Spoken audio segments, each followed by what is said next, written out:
Grabe ang depensa ni Max Christie, pinoster pa si DeJounte Murray. Best game so far nga po ngayong March ng Lakers guard na si Max Christie kanina laban sa Atlanta Hawks, kung saan nagtapos ito na may 11 points, 3 rebounds at 1 assist. Mahabang minuto rin ang nakuha ni Christie laban sa Hawks dahil nabigyan ito ng 22 minutes playing time. Sulit na sulit ang nakuhang minuto ni Max dahil bukod sa opensa na naibigay nito sa team, hindi rin matatawaran ang depensa nito. At after ng game, sa post-game interview ni Max Christie, sinabi nito na ipagpapatuloy niya lang daw ang kanyang pagiging agresibo dahil alam niya na magiging maganda ang outcome nito. Inamin rin ni Christie na akala niya malalampasan niya na ang kanyang career high in points na 14, pero hindi niya naman daw ito pinupuwersa na mangyari.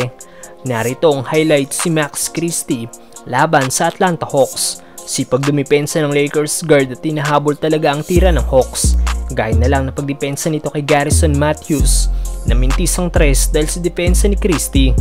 Ayaw naman tantanan ni Max Christie si Jalen Johnson na kahit na-screenan na siya ng Hawks, hinabol niya pa rin ang tira ng Hawks forward.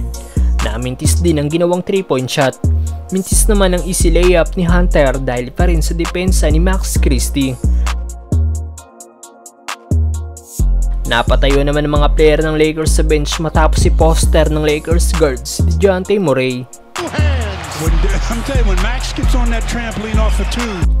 Ganda naman ng spin move na ginawa ni Christie sabay pasa kay Dinwiddie na ibinalik ulit sa kanya ang bola. Corner 3-point shot para kay Max Christie. Inulit pa ni Christie ang kanyang corner 3-point shot mula naman sa assist ni D'Angelo Russell. Wala namang nagawa ang depensa ng Hawks nang atakihin ni Max Christie ang basket. Dapat nga bang bigyan palagi ng minuto si Max Christie, mga brother? Right to the rim and throws it down with two hands.